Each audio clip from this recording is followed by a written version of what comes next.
피곤하시죠? 저도 피곤해 보이시죠? 자, 어떻게 태국, 일본은 잘 갔다 오셨나요? 예. 뭐 피곤함을 다 이렇게 좀 푹 쉬고 우리 좋아 보이네요. 이탈리아는 아직 안 왔네요. 그렇습니다. 우리 다음 주에 꼭 뵀으면 좋겠습니다. 그리고 이탈리아 때문에 지금 일본, 태국이 다 묻혔습니다. 일본? 일본 갔다 오셨죠? 일본? 일본. 그렇습니다. 자, 오늘부터 이제 예비 세미나를 이제 원래 금요 강좌 때 하려고 했다가 그냥 주일날 이렇게 하기로 했습니다. 이유는 그냥 하고 싶어서 주일날 이렇게 하도록 했습니다. 자, 주제를 보시면 교회 한 몸으로서의 예배입니다. 그래서 뭐 예배 관련된 얘기들만 뭐 구체적으로 우리가 저번에는 이렇게 좀 많이 했었는데 이제 예배가 교회로 모여서 예배를 드린다는 개념이 솔직히 이제 우리가 너무 개인주의적인 그 성향들이 이 현대인들에게 너무 많기 때문에 그냥 이렇게 혼자 예배 드린다는 의식이 너무 많은 것 같아요. 우리는 함께 모여서 교회로 한 몸으로서 이제 예배 드린다는 그 의미들을 좀 이렇게 이번 시간을 통해서 좀 재정립하는 그런 시간이 되었으면 좋겠다라는 마음으로 이 주제를 가지고 함께 말씀을 나누게 되었습니다. 예배를 말하면 이제 빠질 수 없는 게 여러분 예배를 왜 드릴까요? 이제 옛날에는 이렇게 잘 정리가 안 됐을 때는 이제 예배 그러면 자기 중심적이었어요. 그냥 와서 감정적으로 뭔가 이렇게 위로받고 이게 어떤 분위기, 이렇게 와서 예배라는 어떤 그 분위기에 그냥 이렇게. 그리고 옛날에는 여러분 잘 모르겠지만 뭐 집회 막 날뛰었습니다. 막 하면서 이렇게 한번 하면 마음이 뭔가 좀 시원한 느낌. 약간 이제 되게 자기 중심적이죠. 그러니까 예배 그러면 구원을 뺄 수가 없습니다. 가장 본질적인 구원받았기 때문에 우리가 예배할 수 있는 거거든요. 구원받은 자들이 모여 있는 그 시간이 예배 시간입니다. 구원받지 않았으면 뭐 예배는 진짜 이건 자기 마음대로 생각할 수밖에 없거든요. 그래서 예배는 그분을 높이는 것이고 구원을 허락하신 하나님을 이렇게 높이는, 인정하는, 찬양하는 그런 시간이죠. 근데 또 구원을 말한다면 또 교회를 말할 수밖에 없습니다. 그래서 구원, 교회, 예배 이런 상관관계들을 우리가 에베소서 말씀이 너무 잘 설명해주고 있습니다. 원래는 1장을 했어야 되는데 1장부터 했어야 되는데 1장부터 하다 보면 또 에베소서 강해가 될 것 같아서 제가 1장, 2장을 합쳐서 좀 이렇게 2장 중심으로 함께 말씀을 나누고자 하는데 1장은 삼위 하나님께서 우리를 구원하시기 위해서 어떤 일을 행하셨는지를 쭉 이렇게 그려내고 있는 말씀입니다. 1절에서 14절까지 성부, 성자, 성령의 사역을 이렇게 쭉 얘기하면서 하나님이 어떤 일을 행했는지를 그려내고 있습니다. 어떤 일을 했죠? 구원 사역을 하셨죠. 그렇죠? 그리고 15절에서 23절까지는 그분이 우리에게 소망을 주시고 그 소망을 이렇게 바라보게 할 뿐만 아니라 그 소망이 성취될 때에 그러니까 부르심의 소망을 주셨다 그러잖아요. 그리고 그 기업의 그 영광의 풍성이 어떠한지를 이렇게 말하고 있고 그리고 이것을 반드시 이루실 텐데 그래서 이루실 수 있는 능력 있는 분이신데 그 능력이 실제로 우리를 어떻게 구원으로 안전하게 이끌어 가시는지를 그리스도의 그 머리 되심을 이렇게 보여주고 또 그의 몸으로서 그리스도와 연합함으로 하나님께서 우리의 그 구원을 이미 완성했고 이뤄가고 계신다라는 내용이 바로 1장의 내용입니다. 자, 기억이 잘 안 나시죠? 하여튼 이런 내용입니다.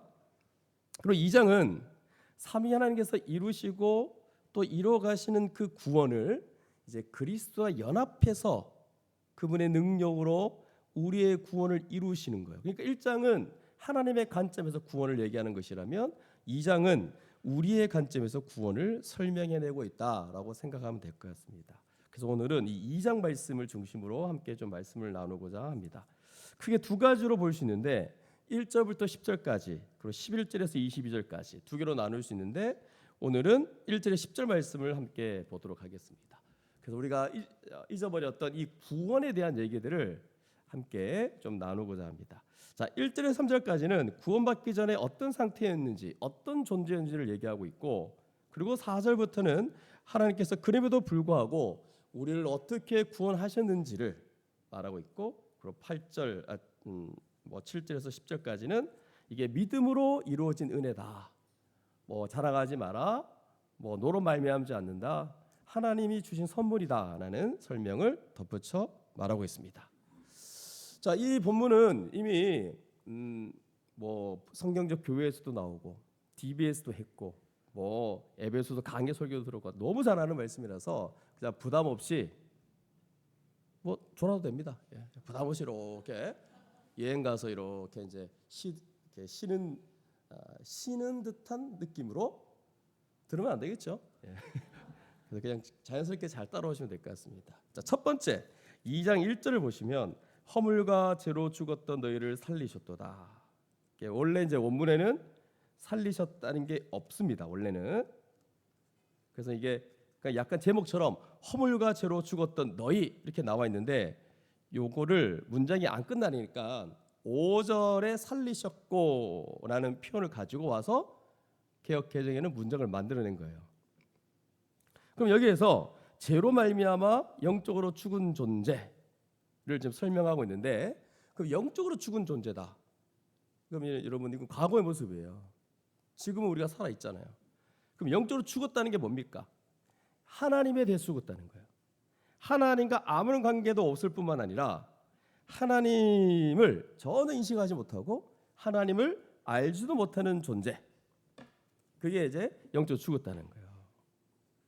그럼 이 차이가 엄청난 건데 우리가 보통 평상시 살아갈 때는 잘 못 느끼죠.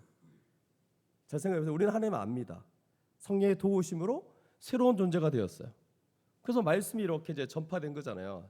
그 사도로부터 시작해서 선교사님을 통해서 누구의 말씀을 통해서 쭉쭉쭉 전파되어서 이제 어떤 목회자를 통해서 하나님께서 알아가고 있고 이걸 받아들이고 있고 이해하고 있고 납득이 되잖아요. 아까 뭐 대표기도 할 때도 기적이다 그랬죠. 하나님 안다는 자체가 기적이라는데 기적이에요 실제로. 근데 안 믿는 사람들하고 한번 얘기를 해보면 아 정말 죽었구나를 알게 됩니다. 우리는 보통 이제 믿는 사람들과 많이 대화를 하잖아요. 저는 더 심하겠죠. 믿는 사람과 대화를 많이 하는 편이잖아요. 근데 한번 직장에서 진짜 안 믿는 사람들과 한번 진지하게 한번 얘기를 해보면 아, 이 사람 죽었구나를 알게 됩니다. 이 얘기가 안 됩니다. 이 사람들의 관심사, 이 사람들이 추구하는 바, 뭐 소망하는 바 너무 다르고 보기에는 스마트하게 아무 문제 없이 보이지만 이렇게 대화를 하다 보면 아, 이 사람 죽었구나 하는 걸 알게 됩니다. 그래서 혹시나 최근에 죽은 사람 못 만난 분들이 있으면 한번 이번 주에 체험을 해보시기 바랍니다. 일부러 가서 죽은 사람하고 한번 얘기해 보세요. 얘기해 보면 이게 안 돼. 대화 자체가 안 됩니다. 뭔가 이렇게 오고 가는 게 없어요. 아, 딱 뚝 끊깁니다, 여러분. 아, 이거 죽은 거예요, 지금.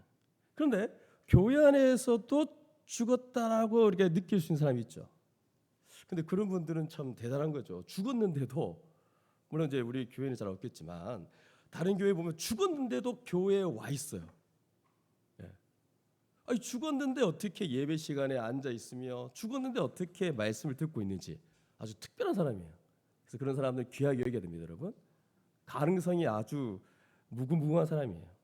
그래서 이 영적으로 죽었다, 영적으로 살아났다 이 차이는 엄청난 거예요, 여러분. 우리가 이런 피부를 잘 못 느끼는 것 같은데 엄청난 거예요. 그래서 믿지 않는 자들, 뭐 불신자들, 소위 말해서 불신자들 영적으로 죽은 존재다 할 때 하나님을 알지도 못하고 하나님과의 관계가 끊어졌어요. 그러면 보통 말하는 비유가 뭐 이렇게 나무 잘린 이제 뿌리가 잘린 태풍으로 인해서 뿌리가 잘린 나무가 쫙 제주도부터 날아와서 경산 땅에 딱 떨어졌는데 여기에다가 아무리 뭐 주사를 낳고 뭐 아무리 해봐도 안 되죠. 관계가 끊어진 거예요. 그러니까 하나님이 없는 존재라는 거 그냥 저주입니다. 근데 더 큰 저주는 스스로 하나님을 알 가능성이 없다는 게 더 저주입니다. 그러니 여러분 이게 얼마나 비참한 겁니까? 그래서 우리가 보통 인간론, 뭐 이렇게 세계관 이렇게 가르칠 때 기초적인 내용들 여기서 시작된 거예요. 우리가 어땠는지, 그 전에 어땠는지, 우리가 어디서 건진 받았는지, 우리가 영적으로 살아났다는 건 무슨 의미인지 이런 이런 것들을 생각하게 하는 말씀이 오늘 2장 1절에서 3절까지의 내용입니다. 허물과 죄로 죽은 존재, 구원받지 못한 불신자들. 근데 이런 영적으로 죽은 존재가 사실은 죽었는데 그럼 뭔가 가만히 있어야 될 것 같은데 열심히 움직이는 사람들이에요. 보시면 2절에 보시면 죄 가운데 행하여라고 되어 있는데 여기서 행하여라는 이 말은 페리파테어라는 뜻인데 walk, 걷는다는 뜻이에요. 그러니까 한 걸음 한 걸음 걷는다는 그 표현을 쓰는 건데 이게 무슨 얘기냐면 죄 가운데서 죄를 행하며 죄에 물들어서 어떻게 하냐니까 하루 한 시간 그 행동 하나하나 죄로 일상을 살아간다는 거예요. 그러므로 죽었지만 열심히 움직이는 존재. 그래가지고 이걸 보통 좀비다 이렇게 쉽게 얘기하거든요. 그렇지 않나요? 죽었는데 열심히 살아요. 뭐 물론 지금 최근에 좀비 영화 같은 거 보면 좀 되게 무섭게 나오던데. 그러니까 이거는 이제 이런 영화를 볼 때 이런 말씀의 관점으로 재해석해야 됩니다. 이게 죽은 존재구나. 그래서 이 죄 가운데 행하는데 열심히 살아요. 뭔가 열심히 죄를 행해요. 근데 어떻게 행하냐 보니까 뭘 따릅니다. 따르는 삶을 살아갑니다. 세 가지가 있습니다. 세 가지. 1절에 3절을 보시면 이걸 제가 이제 보통 복음의 핵심에서 말할 때 뭐 3달러다, 뭐 3따르다, 뭐 하여튼 세 개를 따릅니다. 뭐죠? 첫째, 이 세상 풍조를 따릅니다. 둘째, 공중의 권세 잡은 자를 따릅니다. 세 번째, 우리의 육체의 욕심을 따릅니다. 이 세 가지 영역이 바로 죄를 만들어내는 영역이에요. 이게 불신자들에게 전형적으로 나타나고 그럼 신자들에게는 없냐? 신자들에게도 나타나는 부분입니다. 공중의 권세 잡은 자, 이 세상 풍조 여전히 있죠. 그리고 우리가 거듭났고 새 마음을 가져도 이 육체의 죄된 본성은 여전히 남아 있어요. 그래서 우리가 영적 전쟁을 펼쳐야 되는 거죠. 그러나 또 그리스도 안에 우리가 승리한 것도 맞아요. 새 마음이 우리에게 주도적인 본성은 또 맞아요. 그럼에도 불구하고 여전히 남아있기 때문에 우리는 이 사이에서 굉장히 조심하면서 깨어서 거룩하게 살아갈 수 있도록 애써야 되는 겁니다. 어쨌든 지금은 이 세 가지가 바로 우리의 과거의 모습이고 구원받기 이전의 모습이라는 것을 얘기하고 있습니다. 그럼 먼저 이 세상 풍전을 보시면 이거는 뭐 쉽게 말하지 이 세상의 타락한 세계관, 가치관, 우리의 행동 양식 뭐 이런 것들입니다. 뭐 딱 떠오르는 거 있죠.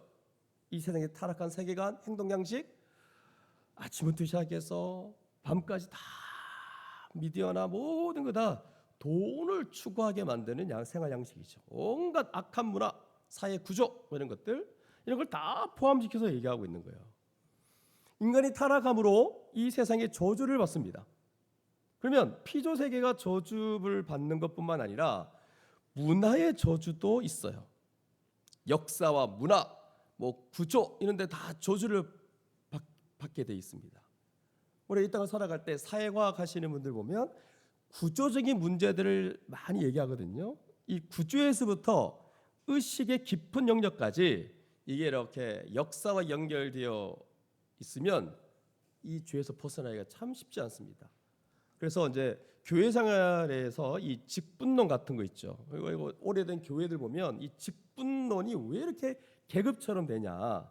이게 이제 우리 한국에 옛날부터 깊숙이 들어와 있는 유교 문화 때문에 그래요. 뭔가 계속 위로 올라가서 하고 있어야 되는 거예요.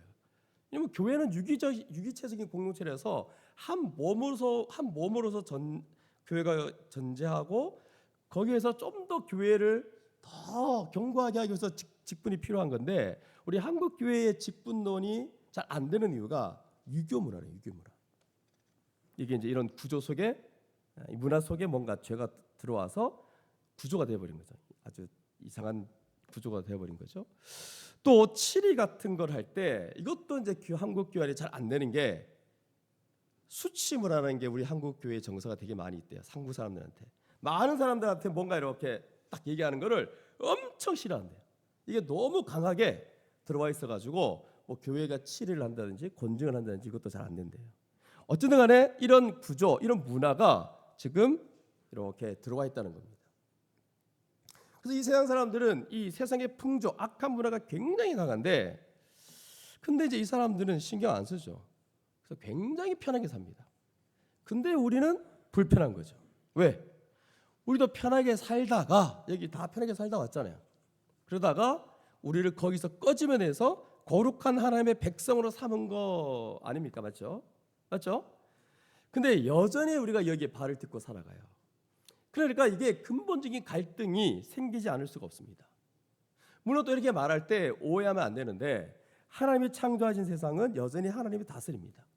그렇기 때문에 선하고 하나님의 뜻 가운데 통치가 되고 있어요. 지금도 선하게 하나님의 뜻 가운데, 그리고 섭리 가운데 이 세상 풍조를 우리 가운데 허락하신 겁니다. 그래서 악한 세상이 아니에요, 여러분. 완전히 하나님의 허락한 세상 풍조를 허락한 하나님의 세상이에요.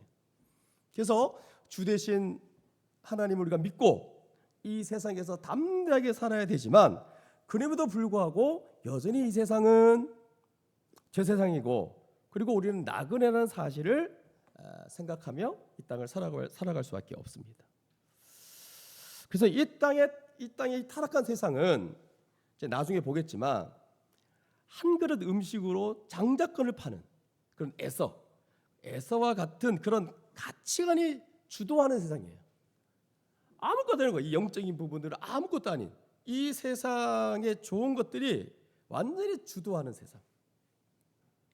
그래서 영적인 가치를 모르고 아주 타락한 욕망에 기대어 살아가는 세상이라는 겁니다.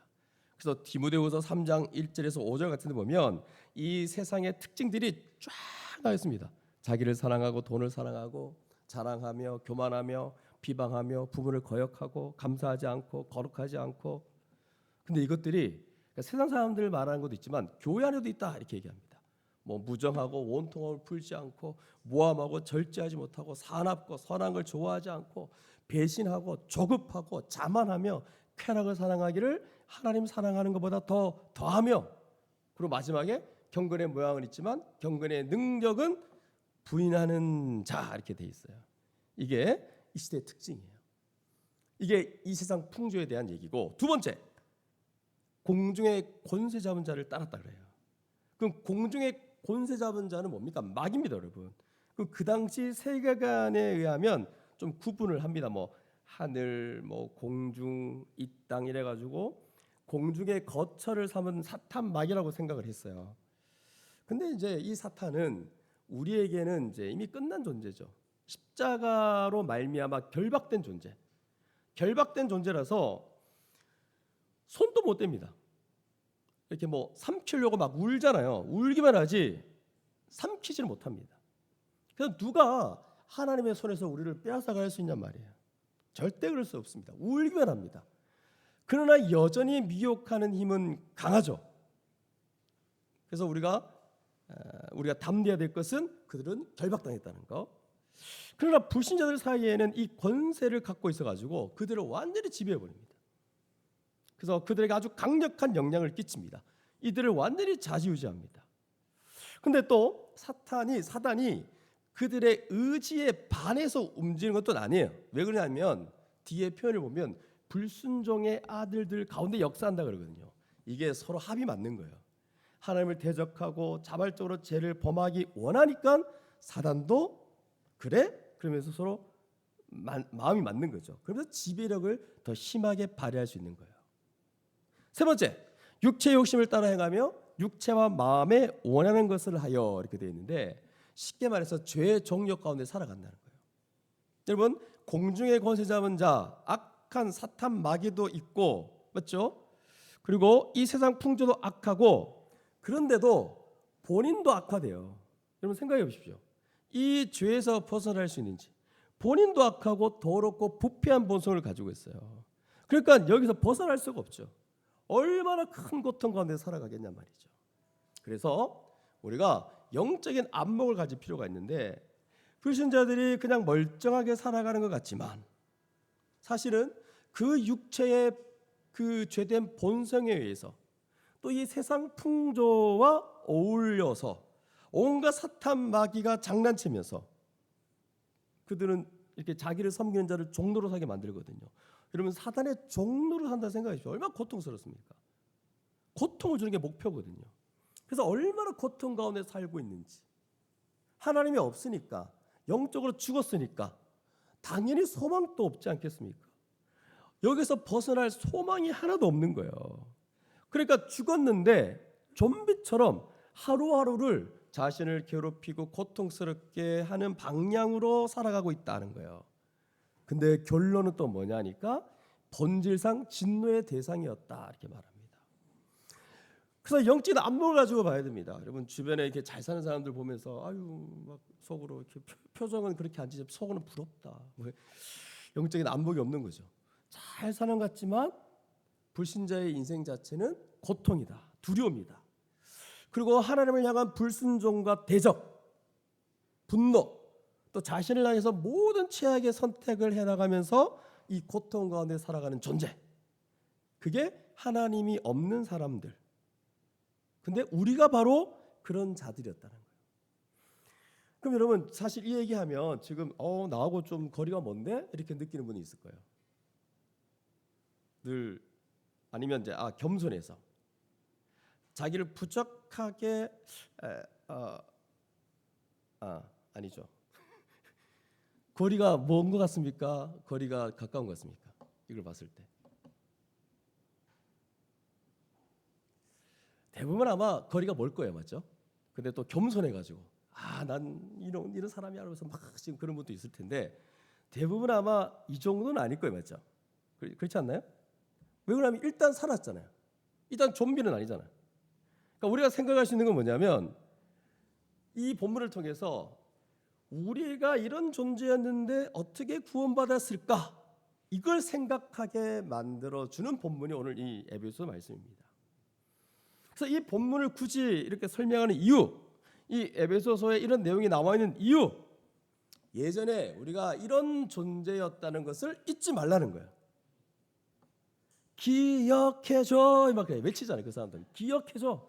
너 그 전에 이런 사람이었다는 거예요. 우리가 어떤 존재였고 어떤 상태에서 구원을 받았는지를 잊지 말라는 거예요.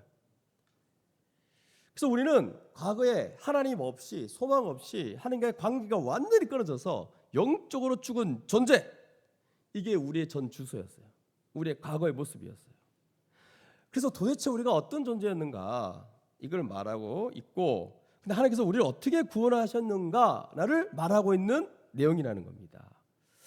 그래서 이전에 우리의 모습이 정말 처참하면 처참할수록 또 하나님의 피할 수 없는 그 저주 가운데 진노 가운데 있었던 걸 알면 알수록 지금 우리가 이렇게 구원받아 소망이 있는 자, 이 부르심의 소망을 가지고 살아가는 자라는 것을 우리는 반드시 이제 인식하게 되고, 또한 이 구원이 완전히 이제 완성될 것을 소망하며 또 장차 누리게 될 그 기업, 에베소 1장에서 말하는 성령에서 보존하시는 그 완전한 기업이 얼마나 영광스럽고 또 우리의 이 부활이 마지막에 가서 너 의롭다라고 완벽하게 선고받을 텐데, 그 영광스러운 부활의 몸을 가지고 그 새하늘과 새 땅에서 삼위 하나님과 교제하는 그 삶이 얼마나 영광스럽냐 말이죠.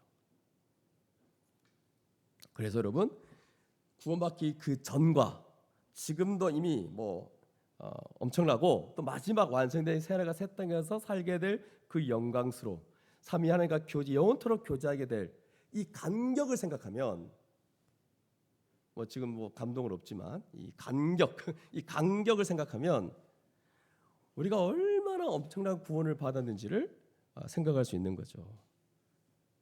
예? 피곤하시죠? 예.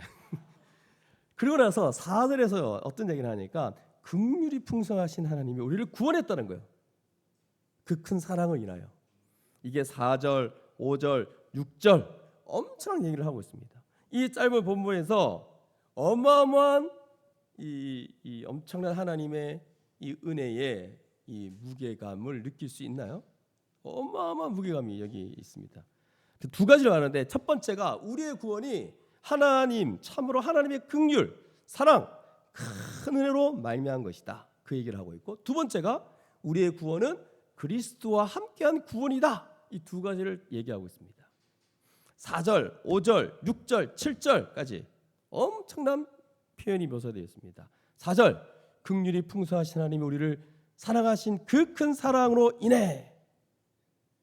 그러니까 여기 이제 강조점들이 뭐냐면 긍휼의 풍성하심, 그 큰 사랑이에요. 그냥 큰 사랑 아니고 큰 사랑. 가래 끓는 소리 좀 해줘야 돼요. 자, 다시 우리 같이 해봅시다. 시작. 큰 사랑. 이게 강조되어 있습니다. 5절에 은혜로 구원을 받은 것이다. 7절에 자비하심으로서 그 은혜의 지극히 풍성함. 시작. 지극히 풍성함이. 그러니까 말로 다 할 수 없는 풍성함. 그러니까 여기에 사용되어 있는 용어들은 하나님의 성품, 우리를 향하신 그 자비를 베푸신 그 하나님의 성품을 표현할 때 쓰는 언어들이 여기 다 동원되어 있습니다. 그러니 여러분 그냥 긍휼 이렇게 말할 수 없어요. 크신 긍휼, 긍휼이 풍성하신 하나님, 큰 사랑. 그래서 여러분 긍휼이 풍성하신 하나님께서 청언할 수 없는 큰 사랑으로, 크도다 다음이 없는 큰 사랑으로 우리를 구원했다는 거예요. 하나님의 그 지극히 풍성한 그 은혜로 우리를 구원하셨다는 사실입니다. 아멘. 오늘 좀 많이 피곤한 것 같은데 이런 엄청난 말씀을 듣고 있음에도 불구하고 좀 반응이 없습니다. 저도 지금 막 하고 싶은데 또 이렇게 피곤한데 제가 깜짝 놀라게 할 수는 없으니까. 그러니까 지금 내용이 엄청 충격적인 내용이고, 맞죠? 그래서 하나님의 긍휼이 여기심. 그래서 여기에 긍휼이 맨 처음에 나올 수밖에 없어요. 왜? 우리의 처지가 어떠냐 말이죠. 우리의 처지가 사랑할 만한 처지입니까? 구원받을 만한 상태입니까? 대적한 자인데 도대체 하나님 왜 우리를 구원했냐 말이죠. 구원하신 다음에 거듭나게 하고 의롭다 하시고 또 이렇게 깨끗하게 만들어 가시는 거 아닙니까? 근데 여러분 지금 우리 자신을 봐도 이렇게 했으면 좀 뭔가 적극적으로 하나님을 사랑하고 적극적으로 따라가면 좋겠지만 여전히 뭐 맹숭맹숭하고 늘 또 자기 생각하고 막 그러잖아요. 그러니까 여러분 위대한 어떤 역사 속에 있는 믿음의 선배들 보십시오. 주를 위해 막 죽고 막 이런 사람들, 우리하고 너무 격차가 나서 그런 사람들은 어떻게 그럴 수 있냐는 거죠. 근데 우리는 이렇게 구원해주고 이렇게 깨끗하게 해줬음에도 불구하고 여전히 이제 뭐 그렇게 살고 있는 거예요. 그러니까 우리가 쓸모가 있나 한번 돌아보시죠. 나 정말 주의 날에 쓸모 있는 자인지, 아니면 오히려 하나님 나 관리하는 게 힘든 존재는 아닌지. 그러니까 지금도 이런 존재인데 왜 우리 같은 자를 사랑하셨을까? 아주 보잘것없는 우리를. 이 전 생애가 하나님을 대적하며 살아갔던 삶이었는데,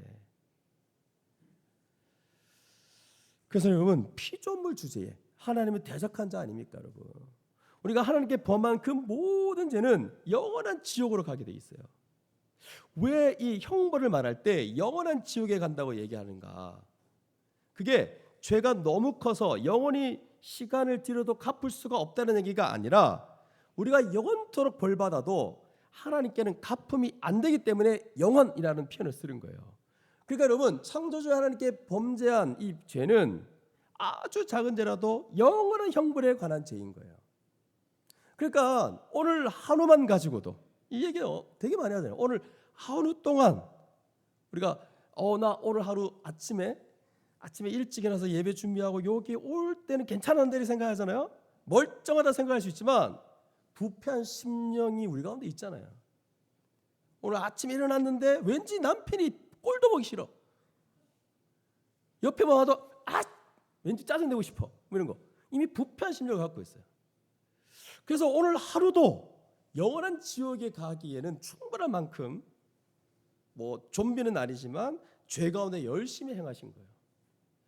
그러니 여러분 옛날에는 어땠냐 말이죠. 옛날에는 지금은 하나님의 자녀고 우리가 다 이제 다 깨끗하게 씻어가지고 그리스도를 우리 대신 그리스도를 보시면서 우리를 이렇게 대하시잖아요. 옛날에 믿기 전에 어땠을까?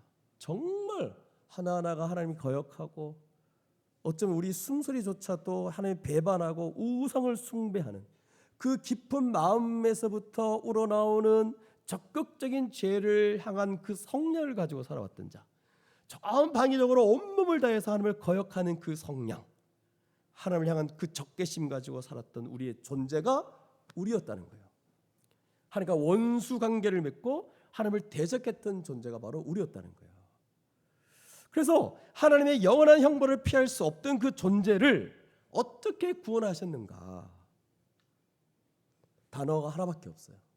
영원한 진노와 영원한 심판 가운데 놓을 수밖에 없던 우리를 긍휼히 여기신 거예요. 죄 가운데 행하던 우리 같은 존재를 긍휼히 여기신 거예요. 이 마음을 제가 다 알 수 없지만 조금 알 때가 있는데, 그게 뭐냐면 교회에서 보면 한 번씩 우리의 그 13년의 역사 속에 별의별 일이 많았고 별의별 다양한 사람도 있었는데, 정말 한 번씩 보면 이렇게 막 교회를 욕하고 막 교회 강팍하게 막 와 어쩌고 저쩌고 막 자기가 뭘 말하는지를 모르는데 강팍하게 사람들을 막 힘들게 했던 그런 역사들이 있어요. 그럴 때마다 약간 화도 나기도 하고 왜 이러나 하는 생각도 들지만, 그것만 있겠습니까 여러분? 제가 목회자 아닙니까? 얘가 불쌍한 거예요. 자기가 지금 무슨 말을 하는지, 자기가 하는 행동이 어떤 의미를 지니고 있는지 그걸 모르면서 뭐라 막 짓고 있는 거예요. 이게 얼마나 단사에 해가 되고 교회를 방해하게 되는지도 알지도 못하면서 막 그러고 있는 거 아니에요. 그럼 여러분, 어떨 때는 그 사람 생각하고 기도할 때 막 눈물이 날 때도 있어요. 안 믿는 표정인데요? 네. 눈물 난다니까요. 지금 뭐 피도 없는 존재입니까? 제가 막 불쌍해요. 그리고 한 번씩 이렇게 그 인생을 들여다보면, 이거 그 마음 깊은 곳에는 뭔가 찾고 싶은데 그 반대로 뭘 자꾸 표현하는 것 같아요. 그러니까 그 깊은 뭔가 갈급함이 보이는데 그 반대로 얘기하는 것 같아요. 그때 이제 그 영혼을 생각하면 막 이렇게 막 울기도 하죠. 자기는 억울해서 울지만 나는 불쌍해서 울게 되는 거죠. 그러니까 이런 말들 하나도 못 알아듣는 거예요. 왜? 아주 참담한 경험을 하고 있는 거거든요. 그러니까 하나님께서 우리를 보고 우시는 거예요. 이게 이제 긍휼히 여기심. 그래서 하나님 우리를 보고 우신다는 게 신인 동령론적 표현인데, 하나님께서 우리를 보고 우시는 거예요. 불쌍히 여기시는 거예요. 아니 이것들이 자기 진노 가운데 있고 죄 가운데 죽은 자라고 알면 어떻게 됩니까 여러분? 머리 쳐박고 살려달라 애원해야 되는 거 아니에요? 지금 영원한 그 형벌, 영원한 지옥 가운데 가는 인생인데, 그럼 그거 알면 살려주세요라고 머리 쳐박고 살려달라 해야 되는데 그런 것도 안 합니다. 머리를 쳐들고 자기가 뭐 이렇게 되는 것처럼 되는 것 그냥 막 그러고 있는 거예요. 그러니까 지금 영적인 일들을 전혀 모르는 거예요. 자신이 지금 지옥 바로 문 앞에 있다는 것조차도 모르는 존재. 그러면서 끝까지 온 마음과 온 정성을 내서 하나님을 대적하는 존재들, 그 하나님 앞에서 악을 막 쓰고 있는 거예요. 그러니까 자기가 어떤 존재인지를 모르면서 살아가는 그런 자들을 하나님께서 불쌍히 여기시는 거예요. 또 하나님이 우리를 향하신 그 사랑이 있죠. 창세전부터 우리를 구원하시기로 작정하셔가지고 이 구원 역사를 이렇게 진행하시는 그 사랑, 그 사랑의 처음 시작 요소는 제가 볼 때는 불쌍히 여기심이에요.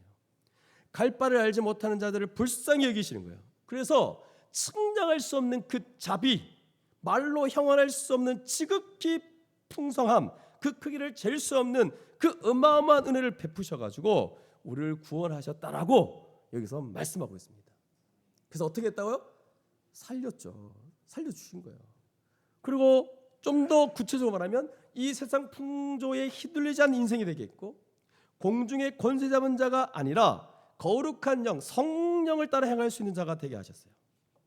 그리고 우리 안에서부터 하나님의 의를 부여해서 이 마음에서부터 하나님을 사랑하고 하나님의 법을 사랑하는 그런 존재로 다시 살려주시는 그 어마어마한 구원의 은혜를 베풀어 주신 거예요. 이 모든 것들을 예수 그리스도의 십자가 그 피로 말미암게 되게 한 겁니다. 그래서 놀랍게도 이게 그냥 우리를 또한 지옥에서 건져내실 뿐만 아니라 보통 이 기독교를 예수 믿고 지옥 안 간다 이렇게 생각하는 그게 아니라 건져내실 뿐만 아니라 우리를 또 자녀 삼아 주셨대요. 베드로전서에 우리가 이미 봤잖아요. 내가 너 아버지다. 너는 내 자녀다.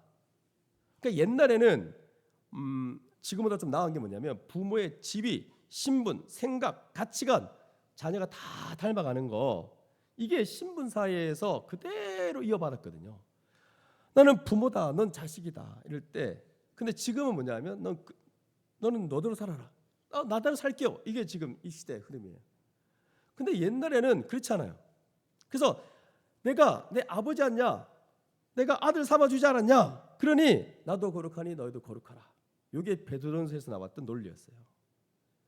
아들로서 아버지를 닮아 그 아들로서 아버지 앞에서 정말 거룩이 완성되는 거 이게 영화입니다. 영화.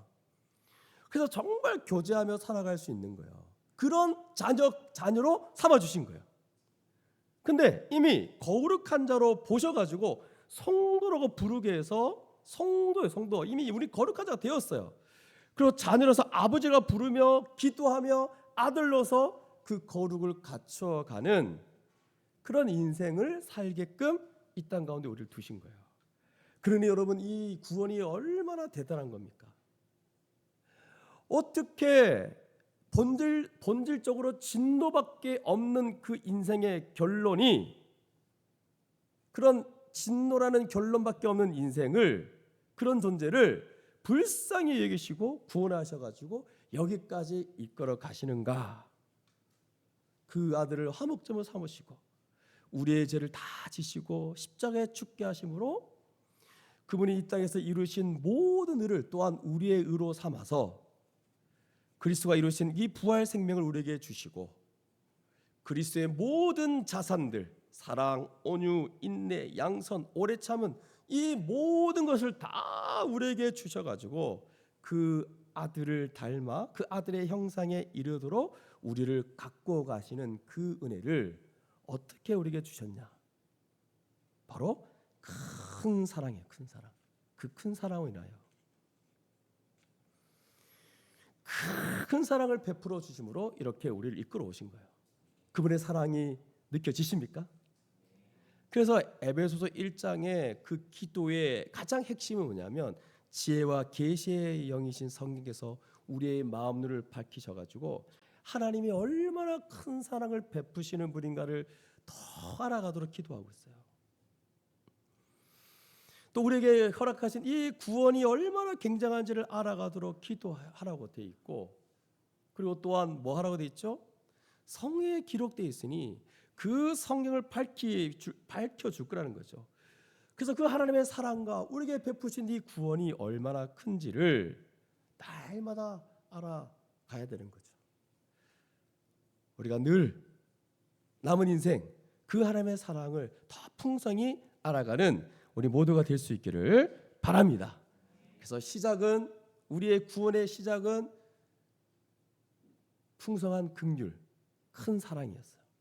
또 하나는 뭐냐면 그리스도와 함께한 이 구원이라는 어떤 표현을 쓰고 있습니다. 자, 4절부터 보시면 4절은 긍휼이 풍성하신 하나님이 우리를 사랑하신 그 큰 사랑을 인하여라고 돼 있고 5절, 6절을 한번 같이 한번 읽어보겠습니다. 5절, 6절 시작.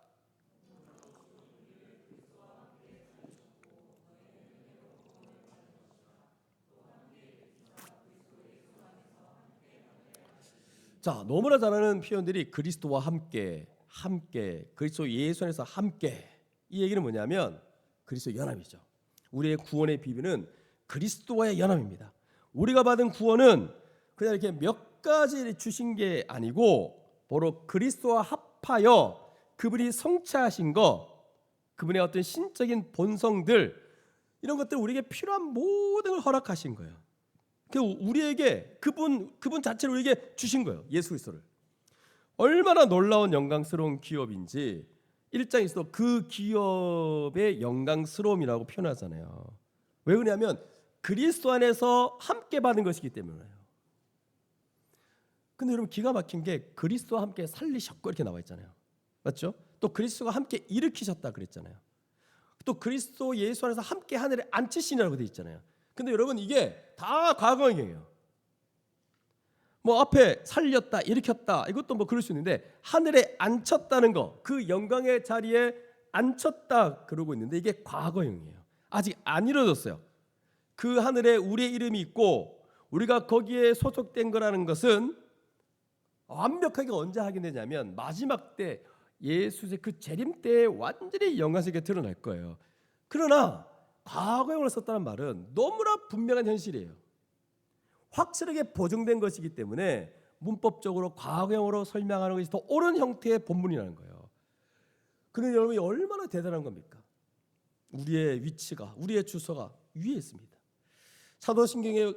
사도신경에 보시면 죽은 자 가운데서 다시 살아나시며 하늘에 오르사 전능하신 하나님 우편에 앉아 계시다가 이런 신앙 고백들이 여기에 배어 있는 거죠.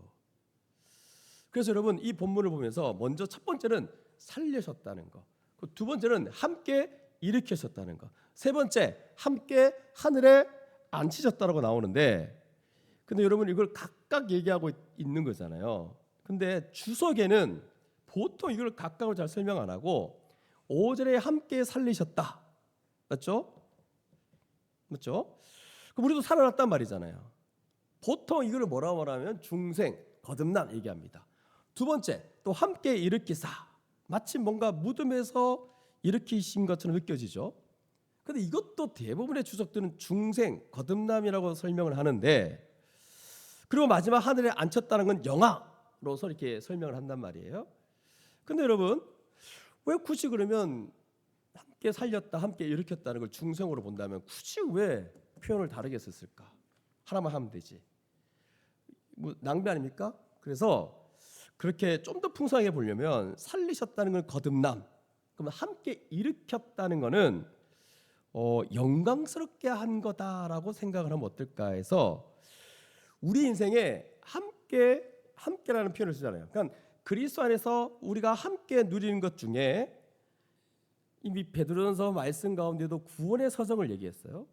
이 구원의 서정을 가지고 함께 살리셨다는 거듭남이라면, 맞죠? 그러면 함께 이 구원의 서정 가운데 함께 일으켰다는 것은 어떤 걸까 생각해 보면 이미 그리스도 안에서 굉장히 영광스러운 게 어떨 건가요? 첫 번째가 모든 죄를 사함받고 깨끗이 씻음 받는 거. 그러면서 하나님 앞에 의롭다함으로 딱 이렇게 그 칭함 받는 거. 그리고 하나님 앞에 딱 설 수 있는 거 있죠. 모든 죄의 형벌을 다 벗어버리고 하나님 앞에 딱 설 수 있는 이 칭의, 이 얼마나 영광스럽습니까? 의인의 신분을 갖게 된 거잖아요. 그런데다가 자녀됨, 아들됨 이런 거 있죠. 의롭다함을 얻을 뿐만 아니라 하나님의 아들이라고, 아들의 권세를 가진 것, 이것도 얼마나 영광스럽습니까? 그리고 또 하나님을 닮은 자로 우리를 깨끗하게 지금 빚어가고 계시거든요. 이게 바로 성화의 은혜입니다. 이게 우리한테 있잖아요. 있지 않나요? 이제 우리 교회가 13년 됐는데 13년 전에 초창기 때 저와 함께 이렇게 콧찌질을 흘리면서 함께 교회를 세워 나가려고 했던 그 초반 멤버들, 제가 말을 아끼는데 아주 뭐 가관이었습니다. 그 초반 멤버들이 뭔가 아주 그때 되게 뭔가 잘한 것 같은데 초반에는 그냥 뭐 거의 뭐 저도 그랬고 거의 뭐 똑같은 비슷한 수준. 근데 13년이 지나면서 이렇게 막 자라온 거 아닙니까? 지금 뭐 이렇게 생각하는 거, 관점 이런 거 보면 아주 뭐 바뀌어 있습니다. 늘 얘기하지만 예배를 드리는데 저 뒤에 모자를 탁 쓰고 전부를 어둡게 만드는 은사가 있는 그런 자였는데 지금은 뭐 이렇게 환하죠. 어디 있습니까? 환하게 만들고 아주 귀엽게 만들고. 그러니까 13년이 지났는데 지금 뭐 이렇게 성화되어 가고 있는 거죠. 그리고 말씀의 연단을 받고 뭐 이 고난과 어려움이 다양하게 많았지만 이걸 다 이겨내고 지금은 아주 연단되어 아주 기가 막힐 정도로 영광스러운 존재로 지금 살고 있습니다. 그래서 하나님께서 사랑하는 내 아들이다라고 다 쳐주고 점점 합당한 자로 지금 걸어가고 있는 거죠. 이런 것들을 좀 함께 일으켰다라고 좀 얘기하면 어떨까? 그리고 마지막 영화, 우리의 소속이 바로 하늘에 있다는 거예요. 그러니 여러분, 이미 저번 시간에 말한 것처럼 골로새서 말씀처럼 위의 것을 바라볼 수밖에 없어요. 우리는 원래 거기 앉아 있으니까. 이게 얼마나 영광스럽습니까? 우리 주 예수 그리스도와 함께 하고 있다고 말하고 있어요. 그래서 여러분, 1절에서 3절까지의 우리의 이 참담한 모습, 옛 모습, 참담하지 않습니까? 맞죠? 그러니 우리의 마음의 중심이 어떻게 돌이켰는지 생각해 보면, 전에는 하나님이 없던 자였다요. 하나님이 없던 자. 전에 우리가 어떤 자였는가, 그 생각을 해보고 또 말씀을 의지하면서 우리가 정말 이랬구나라는 그 생각을 해본과 동시에 지금 얼마나 큰 은혜 가운데 있는지, 옛날에 죽은 존재로서 제 가운데 그 3달러 인생이었던, 그래서 그런 존재에서 건져내신 것도 기가 막힌데, 근데 여기까지 오는 가운데 어마어마한 하나님의 사랑으로 그리스도와 함께 그리스도 안에서 그분의 연합으로 그분의 충만함을 누리는 그런 구원의 은혜를 다 받은 존재로 지금 설명하면서 마지막 하늘에 앉히셨다 그러잖아요. 그러니까 여러분, 이게 충격적인 지점이 바로 하늘에 앉혔다는 거예요. 이거 지금 앞에서도 기가 막힌 거거든요. 살렸다, 일으켰다. 근데 더 감당할 수 없을 만큼 영광스러운 것은 지금 하늘 높이 올라가 있는 거예요.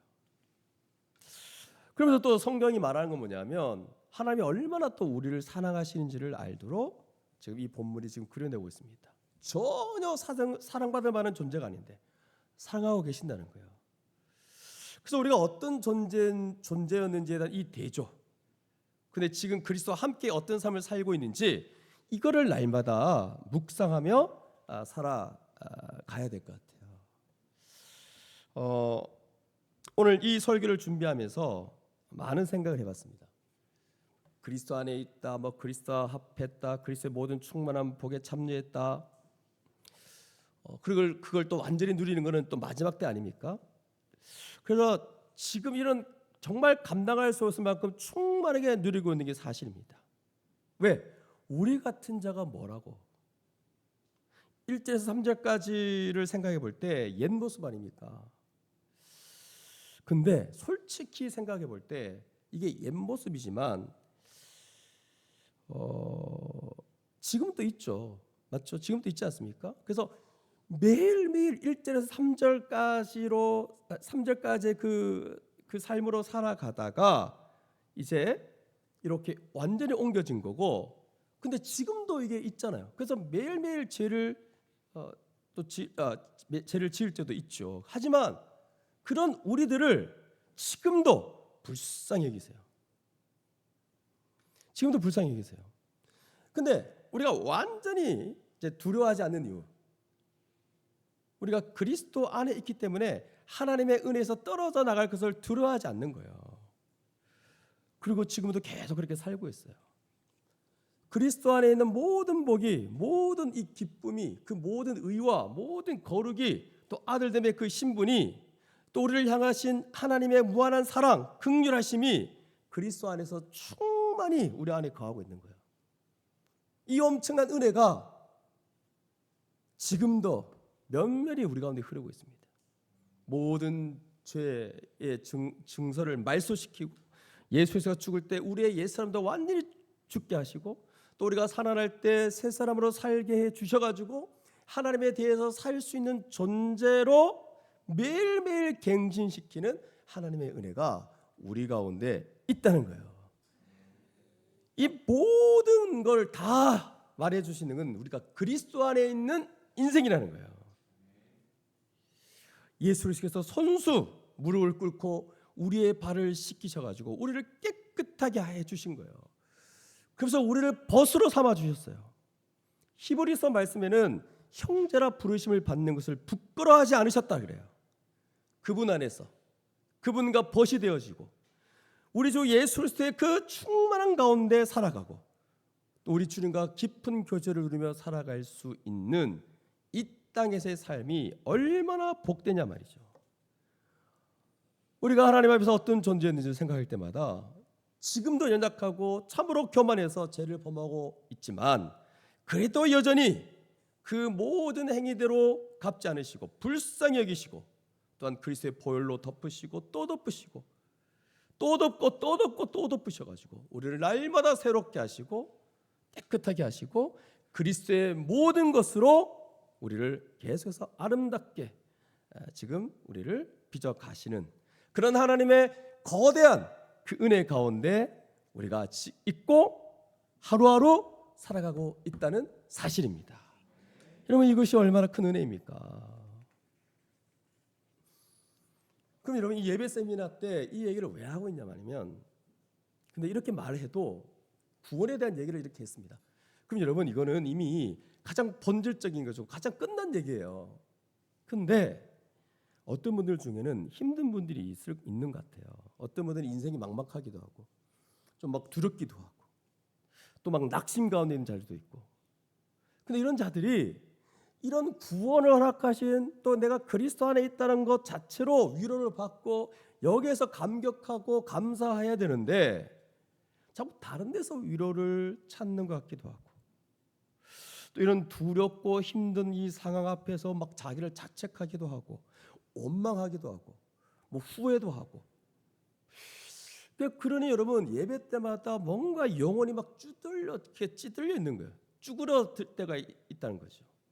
그래서 예배 가운데 나올 때 이런 것들이 여러분을 이렇게 막 막고 있으면 쭈그러들 수밖에 없어요. 그거는 그거예요, 여러분. 여러분, 이 땅을 살아가면서 한 개도 하나도 뭐 이런 어려움이 없는 줄 알았나요? 그건 그거예요. 예배 때는 달라져야 되는 게 뭐냐면 우리의 관점, 우리의 시선은 우리 같은 자를 건져내신 거, 우리 같은 자를 살려내신 거, 우리 같은 자를 함께 일으키고 하늘에 안채만 게 한 거, 하나님의 크신 긍휼로, 크신 사랑으로, 또한 그리스도 안에 있는 존재로 우리를 만드셨다는 거, 이것 때문에 예배 자리에 나올 때 이미 감격이 돼야 됩니다. 근데 제가 이 자리에 있으면 다 봅니다, 여러분. 다 쭈그러져 있어요. 힘든 거, 어려운 거, 그것만 생각하는 것 같아. 그게 어떻게 생각합니까? 이 예배 드리는 자리에서 우리에게 허락하신 이 구원이 얼마나 영광스러운지가 이걸 압도당해야 되는데 한 주간 힘든 거, 막 상황, 어려움, 그거는 그거예요, 여러분. 그거보다 정말 비교도 할 수 없을 정도로 나의 위치가 높은 곳에 있다는 사실을 아셔야 돼요. 그리스도 안에 있고 주님이 내 안에 계시고 성령으로 말미암아 내주하시고 내가 성령을 통해서 그리스도 안에 있고 나와 합했고 내 벗이고 그분의 벗이고 절대로 나를 떠나지 않으시는 그리스도의 모든 충만으로 내가 충분하다라고 여기셔야 됩니다. 이게 우리의 모든 정서와 우리의 모든 영성에 얼마나 영향을 끼치고 있냐, 좀 정말 묻고 싶어요. 이게 진짜 전부거든요. 이게 우리의 전부예요, 전부. 그리스도는 우리에게 전부를 다 주셨어요. 우리의 것으로 삼아 주신 거예요. 계속 우리의 것으로 삼아 주시고 계세요. 우리는 너무 연약해서 그걸 다 누리지 못해요. 보지를 못합니다. 전유하지를 못합니다. 그럼에도 불구하고 이미 우리 것이에요. 완성시켜 주실 거예요. 마지막 모든 것이 다 완성될 거예요. 그리고 새하늘과 새 땅에서 우리 주님과 함께 영원토록 살아가게 될 거라는 거예요. 이게 우리입니다, 여러분. 다른 것들은 작은 영역들이에요. 하나님의 사랑과 그 크신 긍휼과 그 풍성하신 은혜, 이 모든 것들로 그리스도를 주셔서 이미 하늘에 앉혀 있는 자가 우리입니다, 여러분.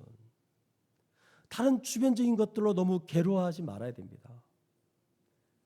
감사와 찬양이 넘칠 수밖에 없는 게 우리들이에요. 다른 것들은 다 주변적인 것들이에요. 다 주변적인 것들을 마치 우리의 본질적인 정체성인 양 자꾸 보고 있어요. 그래가지고 그것 가지고 내 인생을 실패했다고 본다든지, 여러분 이거 아니에요, 여러분. 만약에 그것도 잘 되면 좋겠죠. 뭐 취업일 수 있고 결혼일 수 있고 뭐 우리 가정에 여러 가지 좋은 일이 일어나고 하는 거 잘 되면 좋겠죠. 근데 그것까지도 잘 되면 여기 안 있습니다. 다 교만해가지고 다 난리 납니다, 여러분. 다행히 우리 중에는 교만할 사람이 없어가지고 얼마나 감사한지. 우리의 정체성이 뭐냐? 그리스도와 함께 하늘에 앉힌 바 된 자들이에요. 하나님을 아버지라 부르고 산 소망이 있는 자들이요. 리빙 호프. 끝난 지 얼마 안 됐잖아요. 수련회. 리빙 호프. 산 소망이 있는 자들이에요. 우리가 장차 이미 누리고 있는 것도 엄청난데 장차 누리게 될 것도 너무너무 엄청난 거예요. 그래서 만약에 이 부분이 잘 안 된다.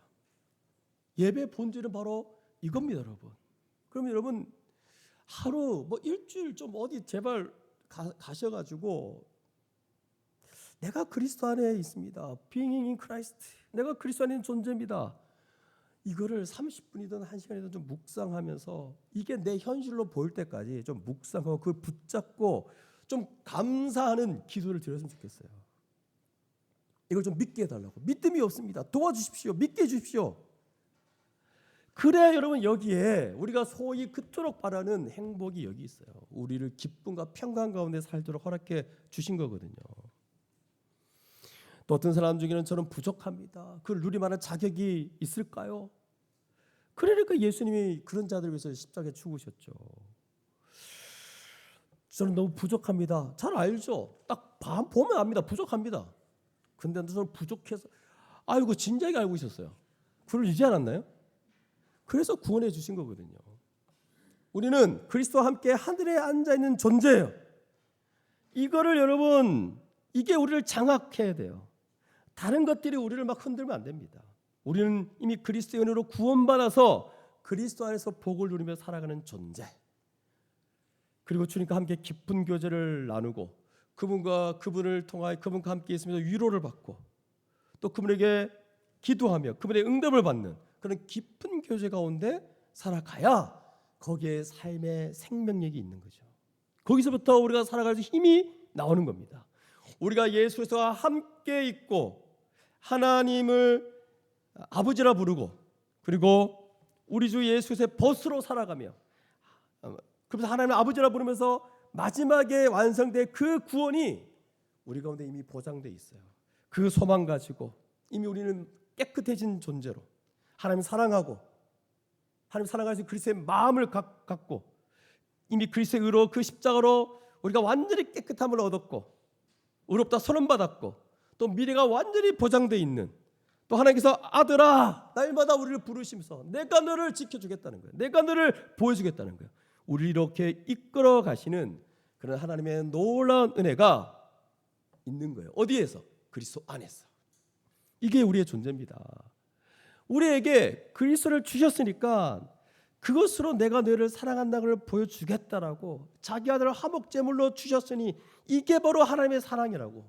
사랑은 여기 있나니 그러면서 요한일서 말씀 같이 보십시오. 사랑은 여기 있나니 자기 아들을 화목제물로 내어주십니다.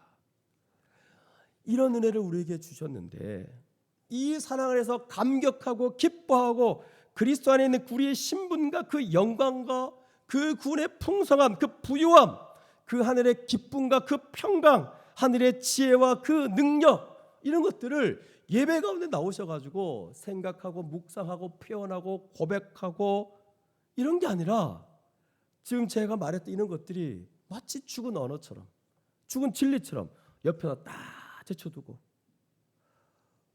이게 지금 엄청나게 있는데 이걸 다 제쳐두고 다른 것들을 힘들어하고 또 다른 것들을 기뻐한다면 여러분 그거는 분명히 지금 여러분의 이 상태, 영적 상태에 문제가 있는 거예요.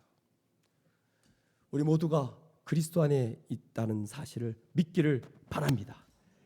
창세전에 하나님께서 우리를 사랑하셔가지고 옆에 있는 분들 보십시오. 사랑할 만하지 않잖아요. 왜 사랑했는지 창세전부터 우리를 사랑하셔가지고 이해는 안 되지만 이렇게 능력 없어 보이고 못생기고 근데 우리를 사랑하셔가지고 우리를 향하신 그 어마어마한 사랑으로 그 큰 사랑으로 그 거대한 파도처럼 우리를 완전히 덮치신 거예요. 지금 우리를 다 품어주시고 사랑한대요. 그런 은혜를 누리고 살아가는 우리 모두가 될 수 있기를 바랍니다. 그리고 지금도 불쌍히 여기시고 있습니다. 아이고 힘들구나. 하나님은 우리를 불쌍히 여기세요. 그 은혜를 누리며 살기를 그토록 바라고 있습니다. 그래서 여러분 이 짧은 본문인데도 불구하고 이 에베소서에 있는 말씀을 가지고 하나님의 그 은혜가 얼마나 큰지를, 얼마나 큰 은혜를 베푸는지를, 또 그 은혜를 받아 우리가 얼마나 많이 지금 누리고 있는 존재인지를 우리는 알 수 있습니다. 그래서 이 말씀을 날마다 기억했으면 좋겠습니다. 과거에 영적으로 죽은 존재였는데 우리를 살리셔서 죄의 형벌과 지옥과 죄의 권세와 사단의 지배 아래 있는 이 모든 것에서 우리를 해방시키시고 죄의 존재까지도 다 제거하셔가지고 우리를 거룩하게 만드셔서 지금도 이끌어가고 있다는 것.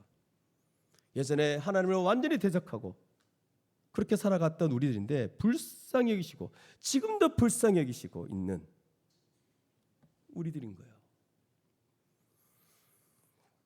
그래서 실존적으로 우리가 느끼게 되는 또 겪는 여러 가지 어려움들이 있죠. 불신자들처럼 타협하면서 적당히 살면 되는데, 맞죠? 근데 우리는 이제 그렇지 못하죠. 우리가 예수를 믿고 살아간다는 말은 그리스도가 걸어가신 그 길을 나도 걸어가겠다라고, 좁은 길을 걸어가겠다라고 결단하면 나온 자들 아닙니까? 그러니 여러분, 우리 어려움이 많아요. 그러니까 이미와 아직이라는 하나님 나라의 백성이 이 땅을 살아갈 때 되게 긴장 관계 속에 살거든요. 그러니까 우리 정체성 자체가 고난과 어려움을 겪을 수밖에 없어요. 그러니 여러분, 우리가 날마다 좁은 길을 결정하고 살아갈 때 하나님께서 얼마나 귀하게 보시겠냐 말이죠. 그러니 여러분, 이 길을 걸어갈 때 온갖 일들을 겪게 되고 그때마다 하나님 우리를 불쌍히 여기실 거예요. 모든 우리를 큰 사랑으로 우리를 사랑하시고 또 모든 은혜를 부어 주실 거예요. 그래서 매일매일 살아갈 수 있는 힘이 날 수 있도록 힘차게 전진할 수 있도록 은혜를 부어 주실 것이고 우리를 돌봐 주실 것이고 날마다 우리를 이렇게 들리는 건 아니지만 내 사랑하는 자녀 누구누구야 이렇게 부르면서 우리를 응원하고 또 우리를 격려하면서 그리스도의 모든 충만으로 우리를 완전히 재창조했다. 그러니 너는 거룩한 삶을 살 수 있다라고 계속해서 말씀해 주실 거예요. 근데 우리는 다 알지도 못하고 믿지도 못할 때가 많죠. 이 세상 풍조에 막 휘둘리기도 하고. 그럴 때마다 이 말씀을 여러분 기억하시며 지금도 하나님께서는 나에게 크신 긍휼과 크신 사랑으로 큰 은혜로 나를 돌보시고 나를 이끌고 계시구나라는 것들을 생각했으면 좋겠습니다. 그래서 이 어려움이 몰려오고 여러 이 풍파가 있을 때마다 그것이 우리를 막는 게 아니에요. 그것이 예배 드리러 나오는 이 순간에 그것만 매몰되어 가지고 거기에만 우리의 마음이 빼앗기는 게 아니라 그런 것들이 나를 흔들지 못합니다. 그때마다 하나님의 은혜를 바라보셔야 됩니다. 하나님의 그 사랑을 바라보셔야 됩니다. 그때마다 내가 주님과 함께 있음을 믿습니다. 하나님께서 그리스도를 내게 선물로 내게 주셨음을 믿습니다 라고 고백하고 믿음으로 선포하며 이 땅을 살아가셔야 돼요. 그래서 하나님께서 우리가 예배드리러 나올 때 하나님께서 어떻게 생각하지 아세요? 야, 내가 너한테 모든 걸 다 줬지? 그리스도 전부를 준 거 아니냐? 최고의 것을 다 주셨어. 그리고 내가 너를 지금도 이끌어가고 있어 라고 하나님은 우리를 바라보시면서 딱 기다리고 있는데 근데 막 힘들어요. 내가 얼마나 지극히 풍성한 은혜를 베풀어 줬는지를 알고 나를 기뻐하면서 찬양하겠지라고 생각하고 기다렸는데 우리는 막 자기 힘든 것 때문에 울고 있어요. 그러면서 또 원망까지요. 주여 나한테 왜 그러십니까? 그럼 하나님 되게 황당해 하실 것 같아요. 내가 뭐 했는데? 그리스도 준 것밖에 없는데. 그래서 여러분 예배는 하나님의 은혜를 누리는 게 우리의 신앙생활 예배 다 하나님의 은혜를 생각하고 하나님의 은혜를 누리는 게 본질이어야 돼요. 이게 진짜 주도적이어야 되는데 우리가 안 좋은 상황에 매몰되면 이 성향이 약한 사람들은 뭐 이렇게 감정적으로 디프레스되고 우울증까지 올 수 있는 거죠. 그러니 여러분 우리 믿는 자들에게 가장 하나님이 허락하신 그 특권 하나님을 다시 바라봐야 됩니다. 창세부터 너를 사랑했다는 거예요. 내가 너를 콕 집었다는 거예요. 아들까지 보내주시면서 구원하고 우리 주 예수 그리스도라는 엄청난 복을 부어주셔가지고 마지막까지 내가 확정시켜 놨다는 거예요. 그 보증으로 성령을 주셨다는 거. 이거 바라보고 살아가는 거예요. 산소방 내게 줬다는 거예요. 좀 기쁨으로 살아가라. 두려워하지 말고 살아가려고 내가 그 모든 이 땅의 통치와 권세를 다 짓밟고 있다. 걱정하지 마라. 너는 충만 자체다. 그런 은혜를 주셨는데 이 예배가 언젠가부터 우리의 상황과 환경에 짓눌려가지고 아니 하나님은 우리에게 이렇게 많은 걸 주셨고 예배 드리러 올 때마다 야 이제 기뻐하겠지 그러고 있는데 그 기쁨과 감사 속에서 드리는 예배가 그런 예배를 잃어버리게 되었다는 것이. 아니 이렇게 큰 은혜를 베풀어 주셨는데 쟤는 왜 맨날 저러고 있지? 이렇게 반응하시지 않을까요? 지금 우리 교회가 여러 가지 힘든 일들이 있습니다. 알죠? 그 누구보다 우리가 잘 알고 기도하고 있습니다. 근데 이런 힘든 일들이 예배를 예배되지 못하게 하는 분위기로 만들지 않았으면 좋겠고 그 상황에 눌려가지고 하나님의 베푸신 이 구원을 생각을 못하는 것 같은 분위기예요. 제가 말했듯이 그거는 그거예요. 우리는 우리에게 베푸신 구원의 은혜를 예배하셔야 됩니다. 그래서 만약에 이 믿음이 없다, 그리스도 안에 있는 존재다, 하나님께서 이 모든 걸 다 주셨다는 믿음이 없다, 그럼 여러분 계속 힘드실 거예요. 내가 아직도 그리스도와 함께 있는 자다, 그리스도의 충만한 가운데 있는 자다, 우리가 그분의 몸이다, 그분과 함께 있는 자다, 하나님의 모든 은혜를 받아 누리고 있다, 나는 그런 존재다, 나는 그리스도 안에 있는 존재다, 그리스도 합한 존재다, 그리스도의 모든 충만한 은혜 가운데 하나님의 모든 복을 받은 존재다. 이 진리를 우리의 영혼 깊이 받아들이고 이걸로 행복하고 이걸 누리며 예배하며 신앙생활하는 것이 우리의 근간이 되셔야 됩니다. 이걸로 사시는 우리 모두가 되시기를 주님의 이름으로 축복합니다. 우리 예배가 다시 한번 에베소 2장 1절에서 10절까지 나와있는 이 말씀을 기억하면서 내가 원래 어떤 자였는데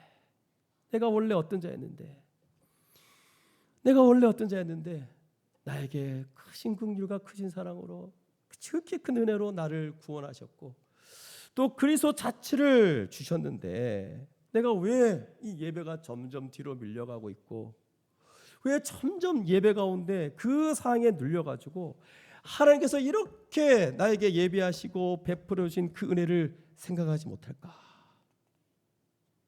만약에 그런 자들이 있다면 지금 신앙의 빨간불이 지금 켜졌다는 것을 직면하면서 다시 한번 에베소 2장 1절에서 10절의 말씀으로 돌아가시기를 바랍니다.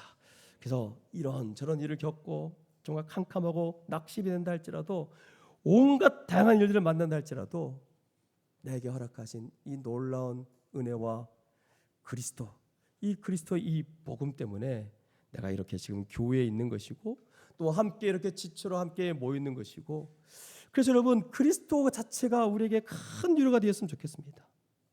그래서 하나님은 지금도 여러분 걱정하지 말라고 슬퍼하지 말라고 내가 너와 함께하고 있으니 힘을 내라.